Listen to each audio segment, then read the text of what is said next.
नमस्कार विद्यार्थी मित्रांनो. तर काल आपण जानेवारी 2026मधल्या महत्त्वाच्या चालू घडामोडी बघितल्या होत्या. ते पुढं कंटिन्यू ठेवू आपण आणि ज्या महत्त्वाच्या घडामोडी असतील MPSC ग्रुप Cच्या दृष्टीनं ज्या विचारल्या जाऊ शकतात त्या आपण बघण्याचा प्रयत्न करूया.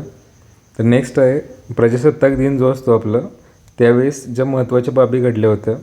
सिमरन बाला, आता हे नाही विचारणार शक्यतो की त्यांनी ऑल मेल मार्चिंग कंटिजंट जे होतं, म्हणजे मार्च वगैरे असतात तिथं, म्हणजे परेडसारखं, तर त्याचं नेतृत्व केलं होतं एका महिलेनं.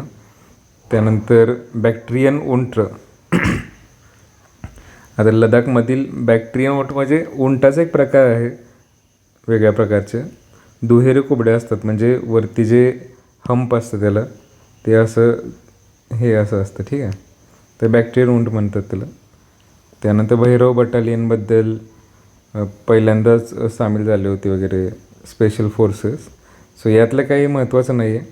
त्यानंतर एक परिषद झाली होती 21 ते 23 जानेवारीमध्ये, India international conference on democracy and election management. कुठं झाली होती ते फक्त लक्षात ठेवायचं, नवी दिल्ली. बऱ्यापैकी ज्या मोठ्या घटना होतात आंतरराष्ट्रीय दर्जाच्या त्या नवी दिल्लीत होतात, बाकी काही लक्षात ठेवायची गरज नाही आहे. त्यानंतर सोमनाथ मंदिर जे आहे गुजरातमध्ये, तिथं आता मोहम्मदचा गजनी जो होता त्यानं खूप वेळा हल्ला करून तिथलं सोनं लुटलं होतं वगैरे. सो इसवी सन 1026मध्ये हल्ला केला होता तिथं आणि आता 2026 आहे. सो त्याला 1000 वर्ष पूर्ण झाली या गोष्टीला. पण अशी गोष्ट विचारण्याची पेपरमध्ये शक्यता कमी आहे. गुजरातच्या परीक्षेमध्ये विचारू शकतात, महाराष्ट्रातलं नाही विचारणार आहे. त्यानंतर हे जे आहे निर्यात सज्जता निर्देशांक, म्हणजे काय, एक्सपोर्ट रेडीनेस इंडेक्स. कुठल्या राज्यातून बाहेरच्या देशामध्ये जास्त एक्सपोर्ट आपण करू शकतो. एक्सपोर्ट केल्याचा फायदा काय आहे, आपल्याला फॉरेन करन्सी मिळते. जेवढा आपण बाहेरच्या देशाला एक्सपोर्ट करू तेवढं इंडियाला त्या देशाची करन्सी डॉलरमध्ये मिळते. आणि जसं की चायना आपल्याला खूप साऱ्या गोष्टी एक्सपोर्ट करतं, तसं आपण जर दुसऱ्या देशाला केल्या तर त्यातलं आपल्या देशाला प्रॉफिट होईल, रोजगाराच्या संधी उपलब्ध होतील वगैरे. हे आहे नीती आयोगद्वारे रिलीज केला जातो. सो कुठलाही इंडेक्स असेल ना त्याच्याबद्दल काय लक्षात ठेवायचं, कोण जारी करतं, तर नीती आयोग. आत्ताचे CEO कोण आहेत, BR सुब्रमण्यम. त्यानंतर कुठलं राज्य एक नंबरला लक्षात ठेवा, तर महाराष्ट्र आहे. आता ही महाराष्ट्राच्या दृष्टीने चांगली गोष्ट आहे की देशात जे सगळे राज्य आहेत त्यापैकी महाराष्ट्राचे आहे एक्सपोर्टच्या बाबतीमध्ये टॉपला आहे. कारण ऑब्व्हियसली मुंबई पुणेसारख्या सिटी आहेत, नागपूरसारख्या सिटी आहेत की जिथून ट्रेडिंग जे आहे ते होतं मोठ्या प्रमाणात. आणि कुठल्या देशाला आपण जास्त ट्रेडिंग करतो, तर अमेरिकेला पाठवतो. त्यानंतर युनायटेड अरब एमिरेट्स, म्हणजे हे इथले गल्फ कंट्री आहे. आणि हाँगकाँग जे आहे सिंगापूरच्या इथं, तर ते. नेक्स्ट काय आहे, ग्लोबल इकॉनॉमिक प्रॉस्पेक्ट्स. वर्ल्ड बँकेद्वारे हा जारी केला जातो वर्षातून 2 वेळा वगैरे. सो एवढंच फक्त लक्षात ठेवा की कोण रिलीज करतं हा अहवाल, ग्लोबल इकॉनॉमिक प्रॉस्पेक्ट.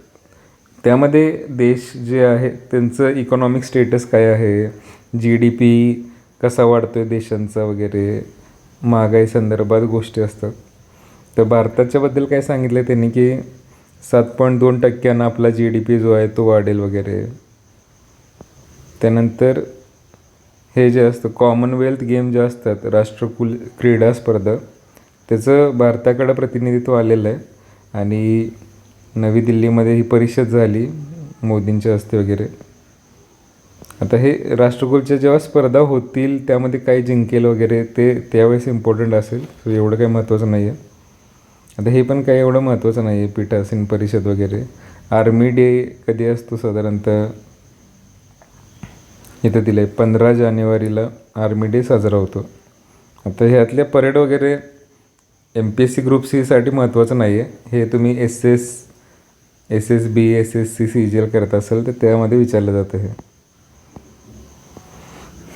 म्हणजे हे जे महत्त्वाचं आहे ते आपण वाचूत, कारण तसं करंट अफेअर्स करायला गेलं तर मग खूप वेळ घालवण्यात काही अर्थ नाही त्याच्यात. महत्त्वाचं केलं, त्यापैकी प्रश्न आला तर ठीक आहे, नाहीतर मग काही इरिलेवंट गोष्टीवर आला तर तो कुणालाच येणार नाही सोडवता, सो त्याचं जास्त टेन्शन नाही घ्यायचं. त्यानंतर एक बाबा टेस्टिंग केलेलं आहे, man portable anti tank guided missile, म्हणजे माणूस घेऊन जाऊ शकतो अशा प्रकारची एक मिसाईल आहे. आणि अँटी टँक म्हणजे रणगाडे जे असतात ते उद्ध्वस्त करणारी.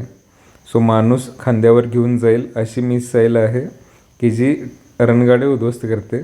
कुठं झालं आहे बाबा टेस्टिंग याचं? अहिल्यानगरमध्ये. सो आता हे नगरचे स्टुडंट्स आहेत काही, त्यामुळे ही फॅक्ट लक्षात ठेवा. DRDO जे आहे ती वेपन्स जे आहे त्याच्या फील्डमध्ये इंडियाची लीडिंग ऑर्गनायझेशन आहे. स्वदेशी म्हणजे मेड इन इंडिया टाईपमध्ये आहे. त्यानंतर विल फॉर पीस युद्धाभ्यास. आता कुठले कुठले देश होते यात? चीन, रशिया, इराण, दक्षिण आफ्रिका. सो काय गरजेचं नाही, हे नाही विचारणार एक्झाममध्ये. ठीक आहे. सांजा शक्ती युद्ध सराव कुठले होते? नागरिक समन्वय सराव कुठं झालं होतं? हे दिघी हिल्स पुण्यात झालं होतं. पण हे पण एवढं विचारण्याची शक्यता कमी आहे. नाव वगैरे अवघड आहे आणि एवढं काही महत्त्वाचं नाही, सो नाही करायचं याचा अभ्यास. त्यानंतर वायमार ट्रायंगल, आता हे पण काय गरजेचं नाही, वायमार वगैरे. समुद्र प्रताप काय बेसिकली? भारतीय तटरक्षक दलाची पहिली देशी बनावटीची प्रदूषण नियंत्रण नौका. एवढंच फक्त लक्षात ठेवायचं. समुद्र प्रताप काय आहे? प्रदूषण नियंत्रण नौका आहे. म्हणजे असं एक जहाज आहे की बाबा पोल्युशन कंट्रोलमध्ये कार्य करते. स्वदेशी आहे, पहिली आहे, त्यामुळे थोडंसं तर हे लोकार्पण 26मध्ये असणार आहे, कारण आता 2026 चालू आहे, 2006 झालं आहे, करेक्शन करून घ्या. बाकी काही एवढ्या किरकोळ गोष्टी हे लक्षात ठेवायची गरज नाही आहे. समुद्र प्रताप काय? स्वदेशी नौका आहे, पोल्युशन कंट्रोल, एवढं फक्त लक्षात ठेवा. अतिका मीर काय आहे? आता ही एक 11 वर्षाची मुलगी आहे की जिनं बाबा एक स्पर्धा आहे इथं, कार्टिंग मॅन्युफॅक्चरर्स ह्याच्यातर्फे घेतली जाते. तर त्याच्यामध्ये असं काहीतरी मेडल वगैरे मिळवलं आहे, not so important. United in Triumph कार्यक्रम रिलायन्सद्वारे आहे, नॉट नेसेसरी. प्रायव्हेट गोष्टी अशा काही गरजेचं नाही आहे. आता श्रीनिवास कुलकर्णी जे आहेत अमेरिकेतले, बेसिकली महाराष्ट्रातले, ते अमेरिकेत आहेत सध्या, खगोलशास्त्रज्ञ आहेत. आता त्यांना लंडनमधील रॉयल ॲस्ट्रॉनॉमिकल सोसायटीकडून सुवर्णपदक दिलं. ॲस्ट्रॉनॉमिकल पाहिजे, ॲस्ट्रॉनॉमिकल, अवकाशाच्या घडणाऱ्या घटनांचा अभ्यास वगैरे हे ते. सो फक्त एक लक्षात ठेवा की श्रीनिवास कुलकर्णी जे आहेत ते मोठे व्यक्ती आहेत, महाराष्ट्रातले आहेत, सायंटिस्ट आहेत थोडक्यात, आणि त्यांना मोठा पुरस्कार मिळाला आहे.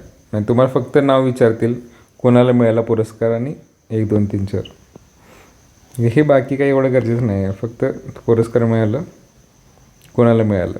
राष्ट्रीय ऑलिम्पिक अकादमी आता पुनरुज्जीवन करायचं आहे, रिज्युविनेशन. अध्यक्ष कोण आहेत फक्त लक्षात ठेवा. PT उषा जे आहेत रनर, त्या आहेत अध्यक्ष. ठीक आहे.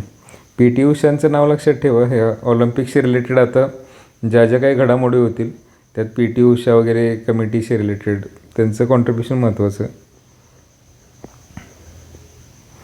बोर्ड ऑफ पीस, गाझा जो आहे मध्ये आता जे इस्रायलचं वॉर वगैरे चालू होतं तर तिथं हे स्थापन झाले, नाही काय गरजेचं. पॅक्स सिलिका भारताला बोलवले, काय गरजेचं नाही. ब्रिक्स, आता हे ब्रिक्स काय आहे? 5 कंट्रीजची एक ऑर्गनायझेशन आहे. कोणकोणत्या 5 कंट्री आहेत यात? ब्राझील, रशिया, इंडिया, चायना आणि साऊथ आफ्रिका. यातली शेवटची जी आहे कंट्री ही साऊथ आफ्रिका, ही नंतर ॲड झाली आहे. या पहिल्या 4, आता या 4 कंट्रीज काय रिप्रेझेंट करतात? तर डेव्हलपिंग इकॉनॉमीज आहेत. आता चायना तसं बघायला गेलं तर डेव्हलपमध्ये येईल, कारण खूप जास्त विकास झाला आहे. तरी पण आपण म्हणू शकतो की इमर्जिंग इकॉनॉमीज आहेत या.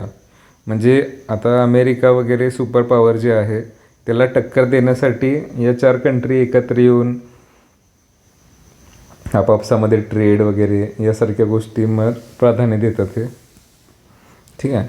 सो हे इम्पॉर्टंट ऑर्गनायझेशन आहे. ब्रिक्सवर क्वेश्चन विचारले गेलेत आधी खूप वेळा.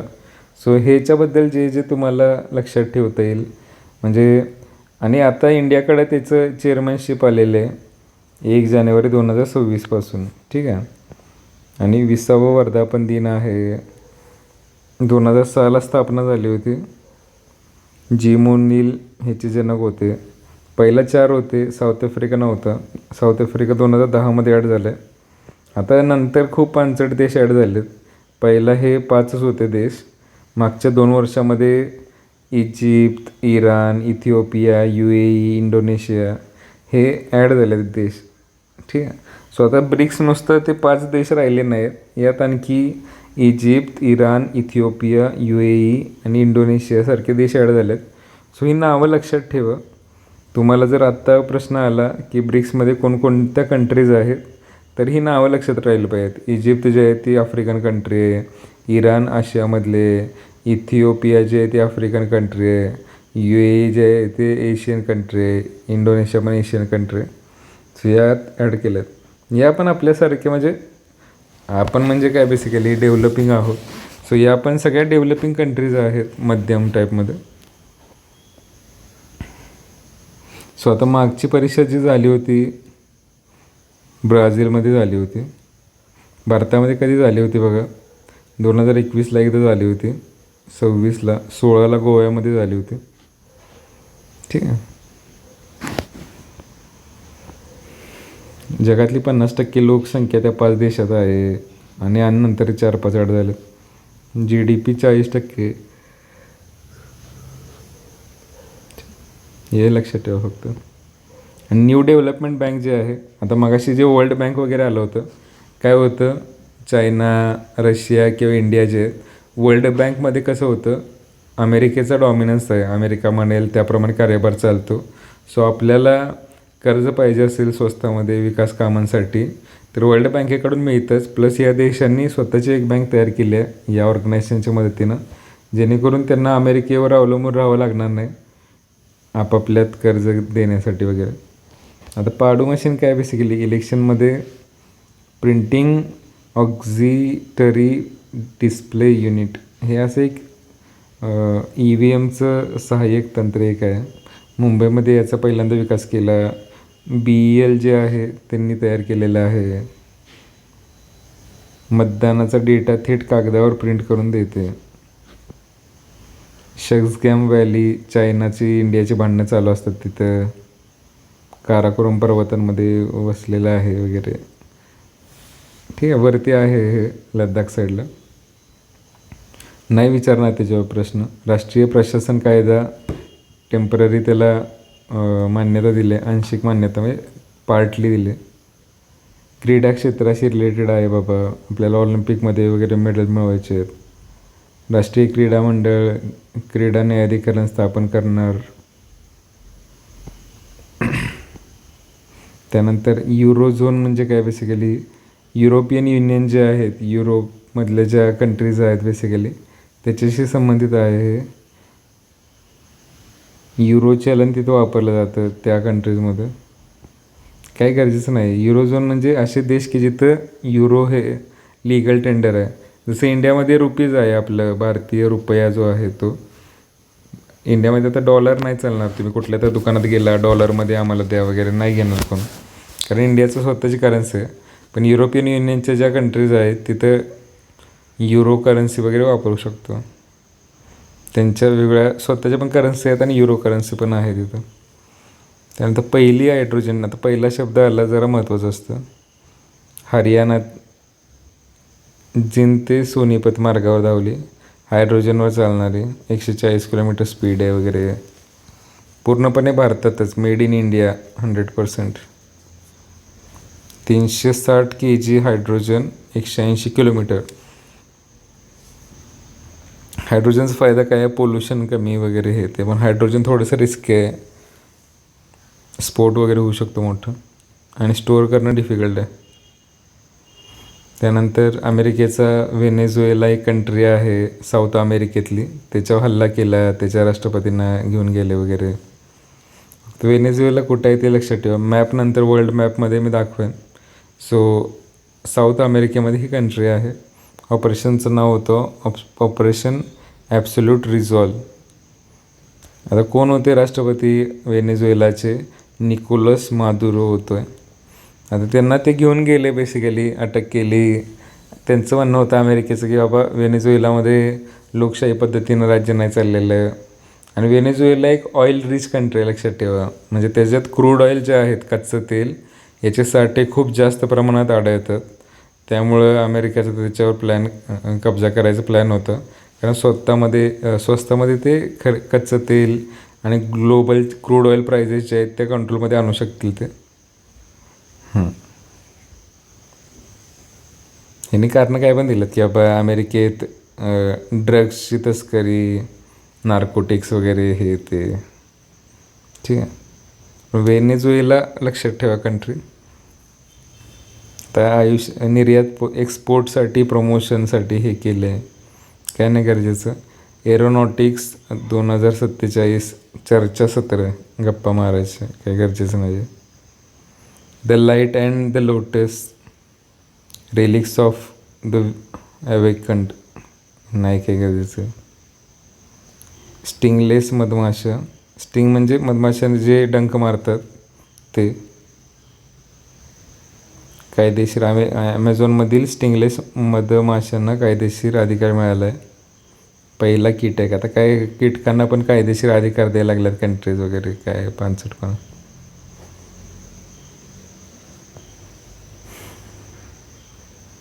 ते पॉलिनेशनमध्ये मदत करतात मधमाशा, एवढं फक्त लक्षात ठेवा.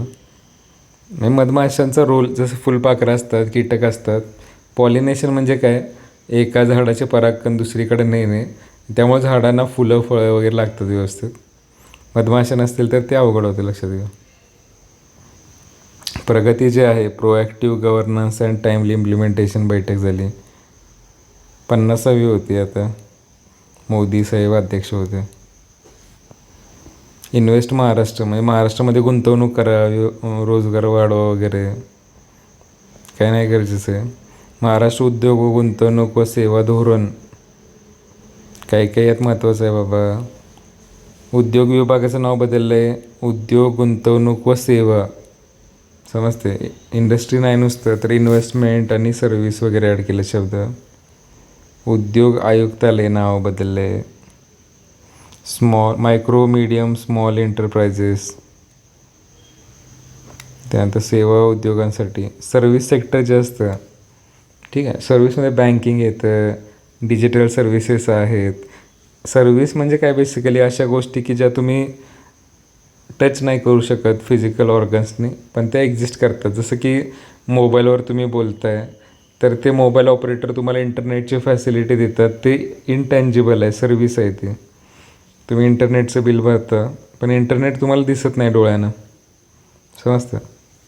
बँकांमधले ट्रान्झॅक्शन, बँका आहे, ते सगळं सर्व्हिस सेक्टरमध्ये येतं. कधीपासून लागू झालं हे, 31 डिसेंबर 25 वगैरे. बालभारती हीरक महोत्सव. बालभारती म्हणजे आपण लहानपणी जे पुस्तक वाचायचो ते प्रिंटिंग करणारे ऑर्गनायझेशन, सिलेबस वगैरे डिझाईन करतात. आता यांना 60 वर्ष पूर्ण झाली. 1970 पुणे होते तेव्हा वसंतराव नाईक मुख्यमंत्री होते सांगलीचे. शाळेतला अभ्यासक्रम, लहानपणीचे जे पुस्तकं असतात बालभारती, 4थी 5वीपर्यंत. विजय हजारे क्रिकेटची ट्रॉफी. आता हे सारखं होत असतं, काही लक्षात ठेवणं थोडंसं अवघड आहे. म्हणजे IPL जसं असतं तसं विजय हजारे ट्रॉफी आहे बेसिकली इंडियाचं. आता यात विशेष गोष्ट काय आहे, विदर्भ संघ जे आहेत, म्हणजे खूप सारे क्रिकेटचे संघ असतात. महाराष्ट्राचा आहे, विदर्भाचा आहे, मुंबईचा आहे. महाराष्ट्रातनं 3 असतात. त्यानंतर मग काही राज्यांचे असतात, गोवा, कर्नाटक वगैरे हे. सो लक्षात फक्त काय ठेवा, विजय हजारे क्रिकेटसारखी, IPL सारखी एक टुर्नामेंट आहे बेसिकली डोमेस्टिकमधलं. कोणता संघ जिंकला आहे तर विदर्भ म्हणजे आपला नागपूरचा जो रिजन आहे. आता नाव असतं तसं विदर्भ वगैरे, पण त्यात गरजेचं नाही सगळे खेळाडू जे आहेत ते विदर्भातले असतील. ते संघामध्ये कुठल्याही कोणी खेळू शकतं.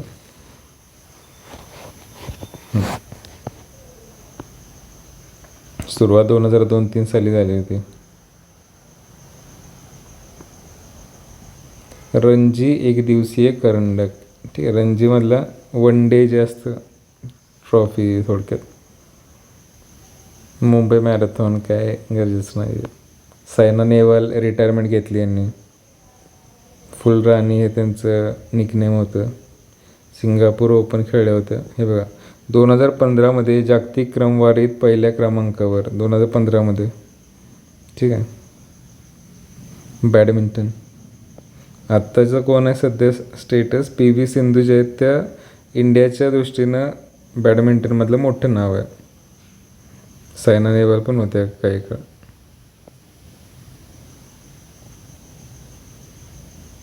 प्लेईंग त्यांचं पुस्तक कोणतं आहे basically playing to win my life on and off court.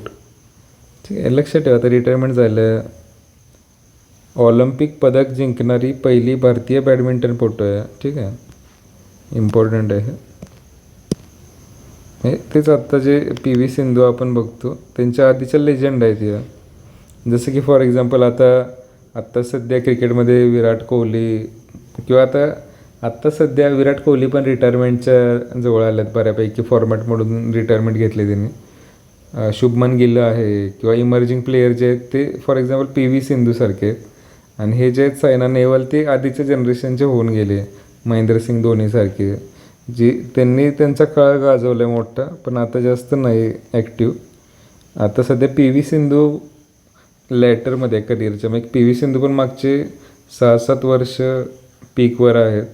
त्यांचं पण आता 1-2 वर्षात करिअर जे आहे. कारण कसं असतं आपलं फिजिकल जे एज आहे त्याच्यामुळं आपल्या परफॉर्मन्सवर रेस्ट्रिक्शन्स येतात. आता यांनी कुठं मेडल्स मिळवले तर लंडनमध्ये जे ऑलिम्पिक्स झालं होतं 2012मध्ये म्हणजे ऑलमोस्ट आता 14 वर्ष झाली या गोष्टीला. त्यात ब्रॉन्झ मेडल मिळवलं होतं. सो ऑलिम्पिक्स म्हणजे जगातली सगळ्यात मोठी कॉम्पिटिशन आहे. तिथं कांस मिळवणं म्हणजे खूप अवघड गोष्ट. लक्षात घ्या. ब्रॉन्झ आपल्याला वाटतं बाबा ब्रॉन्झ मिळालं आहे गोल्ड नाही आहे पण तिथं ब्रॉन्झ लेवलला जाणं म्हणजे पण खूप मोठं आहे. Best of the best athletes जे असतात प्रत्येक फील्डमधले ते तिथे येतात. सो तुमच्यापैकी कुणाला आवड असेल 2036मध्ये आपण प्रयत्न करतो इंडिया की आणखी 10 वर्षानंतर भारतात ऑलिम्पिक्स व्हायला पाहिजेत. यासाठी इंडिया जे आहे तो लॉबी करतो आहे आत्तापासून. सो तुमच्याकडे 10 वर्ष आहेत. कुठला एक स्पोर्ट्स तुम्हाला खूप आवडत असेल त्यामध्ये फोकस केलं चुकून ऑलिम्पिकमध्ये सहभागी जरी झाला आयुष्यभराचं काम झालं तुमचं. कशाचा अभ्यास करायची गरज नाही इकडं परत. ठीक आहे. त्यानंतर पण हे सोपं नाही आहे ऑलिम्पिकमध्ये सहभागी तिथपर्यंत जाणं पण खूप जसं विराट कोहली आहेत क्रिकेटमधले समजा की ते बेस्ट ऑफ द बेस्ट आहेत. तसं तुम्हाला कोणताही स्पोर्ट्स असेल त्याच्या टॉपमध्ये जावं लागेल ऑलिम्पिकपर्यंत जाण्यासाठी. खेलो इंडिया विंटर गेम्स आता हे 100 प्रकारचे गेम्स होत असतात. खेलो इंडिया यूथ गेम्स असतात युनिव्हर्सिटी गेम्स आहेत. सारखं होत असतं. नाही लक्ष तर राहणार. सो जाऊ दे हे काय नाही. पुण्यामध्ये मोठी स्पर्धा झाली होती ग्रँड टूर सायकलिंगची. भारतातील आंतरराष्ट्रीय दर्जाची पहिली रोड सायकलिंग स्पर्धा. महत्त्वाचं आहे हे. पुण्यात आता जे इंजिनिअरिंगला असतील त्यांना माहीतच असेल एकदम पुण्याचं कायापालट झालं होतं. पहिल्या नंबरचे हे भारतामध्ये झाली होती. 19 ते 23 जानेवारीमध्ये. महेंद्रसिंग धोनी ब्रँड ॲम्बॅसिडर वगैरे. बजाजनं फायनान्स केली होती. शुभंकर म्हणजे तिथं हे असतं काय म्हणतात त्याला इंग्लिशमध्ये बाहुल्या वगैरे हे ते असं एक प्राण्यासारखं एखादं असतं ते दिलं जातात. तर ते इंदू म्हणून होता शुभंकर. आता हे इंग्लिश नाव आता मला नेमकं त्यावेळेस आठवत नाही याचं शुभंकरचं. शुभंकर म्हणजे त्या स्पर्धेच्या वेळेस तिथं असे लावले जातात छोटे जसं की आपलं टेडी बेअर वगैरे असतात त्यासारखे ते असतात बेसिकली.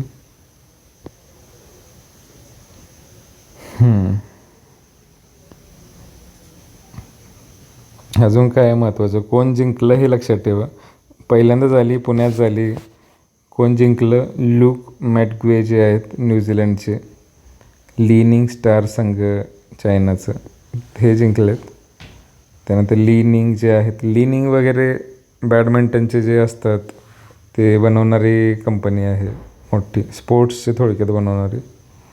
भारतातलं कोण होतं सगळ्यात बेस्ट हर्षवीर सिंग शेखॉन. आता राष्ट्रीय वरिष्ठ खो खो महिला पुरुष गट. आता हे बघा, खो खो जे आहे वर्ल्ड कप पण खो खोचे सुरू झाले आहेत. इंडिया जिंकणार ऑब्व्हियसली, कारण इंडियाचा खेळ आहे हा. पण मला असं वाटतं 2036 साली जेव्हा ऑलिम्पिक येईल त्या ऑलिम्पिकमध्ये इंडिया खो खो खेळ ठेवणार. कारण ज्या कंट्रीमध्ये ऑलिम्पिकच्या स्पर्धा असतात त्या कंट्रींना वेगळ्या 2-3 प्रकारचे खेळ ते ऑलिम्पिकमध्ये इंट्रोड्यूस करायचे चान्स असतात. So India definitely kho kho जे आहे ते, कबड्डी असेल, क्रिकेट असेल, या गोष्टींकडे इंडिया फोकस करणार ऑलिम्पिकमध्ये. म्हणजे हे गेम्स जे आहे ते इन्क्लूड करायचं. सो यासाठी खो खोला इंडिया प्रमोट करते इंटरनॅशनल लेवलला खूप जास्त. कारण आपल्याला हरवणार कोण नाही खो खोमध्ये. सो ऑलिम्पिकमध्ये जरी झालं, जसं की आता फुटबॉल आहे, तिथं आपण एलिजिबलच होत नाही फुटबॉलसाठी, कारण आपण तेवढं फोकस नाही करत फुटबॉलवर. इन्फ्रास्ट्रक्चर असेल, आता बाकीचे जे देश आहेत फुटबॉलमध्ये, आता वर्ल्ड कप झाला त्या कंट्रीजमध्ये जसं क्रिकेटचं प्रत्येक जिल्ह्यामध्ये अकॅडमी असतात आणि जिल्हा लेवलला कॉम्पिटिशन असतं, तसं फुटबॉलच्या बाबतीत एवढं जास्त अजून डेव्हलप नाही झालेलं ते infrastructure. Okay. So kho kho वगैरे दिलं हे काय गरजेचं नाही लक्षात राहणार. 100 प्रकारचे महिला पुरुष गट, लहान मोठं हे ते. ॲशेस मालिका जी असते इंग्लंड आणि ऑस्ट्रेलियामध्ये असते, कोण जिंकलं ऑस्ट्रेलिया, काय गरजेचं नाही हे. ठीक आहे. टेस्ट असते काय तरच. Australian open tennis. आता टेनिसच्या 4 ग्रँड स्लॅम होत असतात. Australian, US open, French open आणि विम्बल्डन.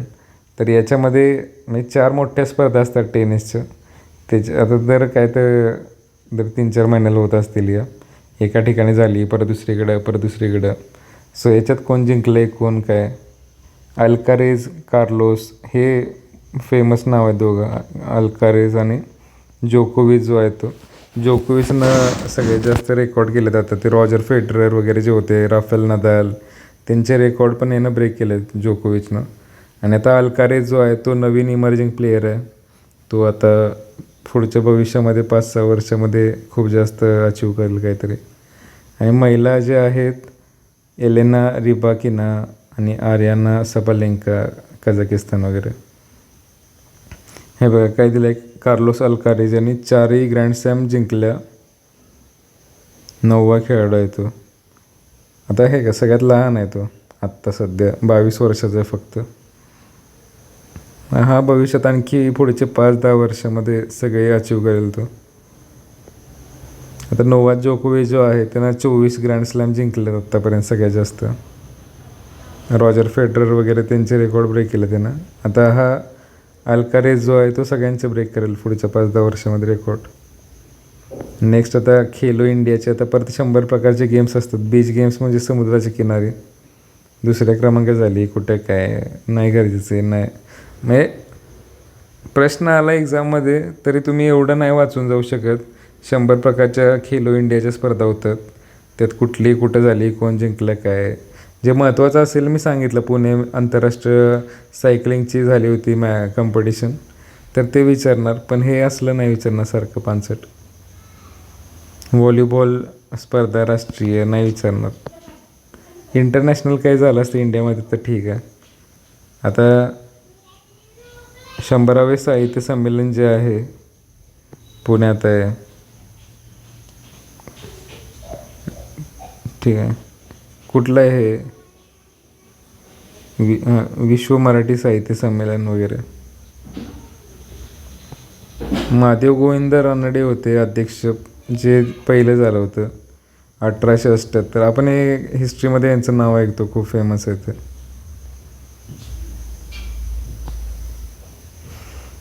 अखिल भारतीय मराठी साहित्य संमेलन 99वे कुठं झालं, साताऱ्यामध्ये झालं होतं. कधी 1 जानेवारी ते 26. हे इम्पॉर्टंट आहे करंट अफेअर्स, कारण हे मोठ्या लेवलचं आहे. आणि याचा नंबर पण किती बघा, 99. सो इम्पॉर्टंट आहे. अध्यक्ष कोण होते, विश्वास पाटील. त्यांनी कादंबऱ्या वगैरे लिहिल्या आहेत खूप चांगल्या. कोणकोणत्या कादंबऱ्या लिहिल्या तिथं नावं दिल्या आहेत. पानिपत, संभाजी महाराजांची लिहिले, महानायक, महासम्राट, हे इतक्या कादंबऱ्या आहेत. पुरस्कार कोणकोणते मिळाले आहेत त्यांना, साहित्य अकादमीचा पुरस्कार मिळाला आहे झाडाझडती. आता हे लक्षात ठेवा, झाडाझडती कादंबरी. तुम्हाला एक्झाममध्ये क्वेश्चन असे विचारतात, झाडाझडती कादंबरीचे लेखक कोण आहेत? आणि आपल्याला वाटतं की हा खूप अवघड प्रश्न, पण ॲक्च्युली विश्वास पाटील अध्यक्ष आहेत, त्यांचं थोडंसं माहीत असेल. आणि त्यांना याच्यासाठी साहित्य अकादमीचा पुरस्कार मिळाला आहे, जो की लिटरेचर किंवा लेखन क्षेत्रातील खूप मोठा पुरस्कार आहे सगळ्यात. त्यानंतर राज्य सरकारचा पण सर्वोच्च कादंबरीचा पुरस्कार पांगिरा आणि महानायकसाठी मिळाला आहे. त्यानंतर लोकमंगलचा लस्ट फॉर लालबाग वगैरे. साताऱ्यात 4 वेळा झाले साहित्य संमेलन, 1905ला, 62ला, 93ला आणि आता 26ला होतं. ठीक आहे. त्यानंतर काय, जागतिक मराठी साहित्य संमेलन गोव्यात होणार आहे. जयपूर लिटरेचर फेस्टिवल, साहित्य मस्त काही करायचं नाही विचारणार, हे दरवर्षी होत असतं. पुस्तक मेळा नवी दिल्ली, नाही काही गरजेचं. अजितदादा पवार यांचा मृत्यू झाला. आता हे पॉलिटिकली इम्पॉर्टंट व्यक्तिमत्व होतं महाराष्ट्रातलं खूप. त्यांच्याबद्दल काही गोष्टी आहेत बेसिक लक्षात ठेवण्यासारख्या. 11 वेळा त्यांनी अर्थसंकल्प सादर केला आहे. 5 वेळा ते अर्थमंत्री होते, फायनान्स मिनिस्टर महाराष्ट्रातले. सगळ्यात जास्त वेळा ते उपमुख्यमंत्री होते. देशात रेकॉर्ड आहे त्यांचं उपमुख्यमंत्री पदाचं, 10 ते 12 वगैरे सगळं दिलं येतं. आणि हे ऑलिम्पिक्स, खो खो, कबड्डी याचे जे ऑर्गनायझेशन असतात त्याचे अध्यक्ष होते. मनोज कोठारी जे आहेत, बिलियर्ड्स कॉम्पिटिशनमधले ते प्रो प्लेयर होते. आता बिलियर्ड्स म्हणजे काय, स्नूकरसारखा, म्हणजे एक टेबल असतो कॅरमसारखा मोठा, त्याच्यावर बॉल जे असतात ते काठीच्या मदतीने ढकलायचे वगैरे. सो त्याच्यातले हे इम्पॉर्टंट व्यक्तिमत्व होतं जे वारलेत आता. आता हे बघा, 16 वेळा राज्य विजेते आहेत ते. ध्यानचंद पुरस्कार मिळाला आहे, खेळातला भारतातला मोठा पुरस्कार आहे हा. तमिळनाडूतले आहेत ते, लक्षात ठेवा फक्त. मनोज कोठारी, कारण नाव ऐकलं की असं नॉर्थ इंडियन किंवा महाराष्ट्रीयन वाटतं, पण तमिळनाडूमधले आहेत ते. सुरेश कलमाडी पण वारले, हे महत्त्वाचे होते. त्यांनी कॉमनवेल्थ गेम्स ज्या झाल्या होत्या इंडियामध्ये, राष्ट्रकुल क्रीडा स्पर्धा, ते ऑर्गनायझेशन करण्यात ह्यांचा मोठा रोल होता. आणि नंतर भ्रष्टाचाराचे वगैरे खूप आरोप झाले होते यांच्यावर, त्या स्पर्धेत भ्रष्टाचार झाला आहे ते. वैमानिक ते राजकारणी, म्हणजे पायलट ते पॉलिटिशियन. राज्यसभेवर खासदार किती वेळा आहेत बघा, 4 वेळा. आणि लोकसभेवर 3 वेळा खासदार, म्हणजे 7 वेळा खासदार आहेत हे. ऑलिम्पिक असोसिएशन, आता हे बघा, हा जो कार्यकाळ आहे त्यांच्या आयुष्यातला 96 ते 12, 2003 ते 13, 87 ते 6, हा या काळात त्यांनी स्पोर्ट्स रिलेटेड खूप मोठ्या कमिट्या ज्या आहेत त्याचं अध्यक्षपद घेतलेलं आहे. Indian Olympic Committee, Asian Athletics Federation, Athletic Federation of India. 1991-92मध्ये त्यांना छत्रपती पुरस्कार मिळाला होता क्रीडा क्षेत्रात भरीव योगदानाबद्दल. त्यानंतर रेल्वे मंत्रीसुद्धा होते ते, रेल्वेचे राज्यमंत्री. त्यांनी रेल्वेचं सेपरेट बजेट सादर केलं होतं वगैरे. त्यानंतर माधव गाडगीळ जे आहेत, खूप महत्त्वाची पर्सनॅलिटी, लक्षात ठेवा. आपला सह्याद्रीचा पश्चिम घाट जो आहे, सह्याद्री पर्वतरांगा, त्याच्या संबंधित त्यांनी खूप जास्त काम केलेलं आहे त्याच्या कॉन्झर्वेशनसाठी. गाडगीळ रिपोर्टसुद्धा आहेत, सह्याद्री वाचवण्यासाठी काय काय केलं पाहिजे आपल्याला या संदर्भात. आणि आपली गाडगीळ कमिटी जी असते पॉवर्टीची, ते यांच्या वडिलांनी त्याच्या रिकमेंडेशन दिल्या होत्या. सो यांचे वडील पण अर्थशास्त्रज्ञ होते मोठे. आणि हे जे आहे ते एन्व्हायरमेंटलिस्ट होते, पर्यावरणवादी, पर्यावरण तज्ज्ञ आहेत माधव गाडगीळ, लक्षात ठेवायचं. आणि यांच्या वडिलांनी अर्थशास्त्रात योगदान दिलेलं आहे मोठं. भारताचा पहिला बायोस्फिअर रिझर्वची निर्मितीत विशेष योगदान. निलगिरी बायोस्फिअर रिझर्व जो आहे तो, खाली कर्नाटक, केरळ आणि तमिळनाडूच्या बाँड्रीवर. त्यानंतर मग यांनी महत्त्वाचे जे पर्यावरणाचे आहेत त्याच्यात खूप मोठं योगदान आहे. 98 ते 2002, वॉक ऑफ द हिल त्यांचं आत्मचरित्र, लक्षात ठेवा. हे पद्मश्री, पद्मभूषण पण मिळालं आहे. Champions of earth international award आहे UNEPचा, युनायटेड नेशन्स एन्व्हायरमेंट प्रोग्रामचा, हा सुद्धा मिळाला आहे. टायलर पुरस्कार मिळाला आहे. म्हणजे भारतातले हे मोठे पुरस्कार आहेत, पद्मश्री, पद्मभूषण, आणि हे इंटरनॅशनल लेवलचे पुरस्कार आहेत. पहिले दोन जे आहेत दोन ते. आणि अर्थशास्त्रज्ञ जे होते, गाडगीळ कमिटी, गरिबी रेषा ज्यांनी सांगितली, त्यांचे हे पुत्र होते आत्ता जे वारलेत ते. आणि पश्चिम घाटाच्या संरक्षणासाठी यांनी खूप जास्त रिसर्च आणि अभ्यास करून त्यांचे रिपोर्ट दिलेत. आणि यांची पुस्तकं आहेत, एन्व्हायरमेंटशी रिलेटेडच असतील सगळे. त्यानंतर आता हे आत्तापर्यंतच्या महिला उपमुख्यमंत्री कोण झाल्या आहेत वगैरे, कशाबद्दल आहे हे. कारण आता अजित पवार वारल्यानंतर सुनेत्रा पवार उपमुख्यमंत्री झाल्या, तर त्यामुळे हे दिलं आहे.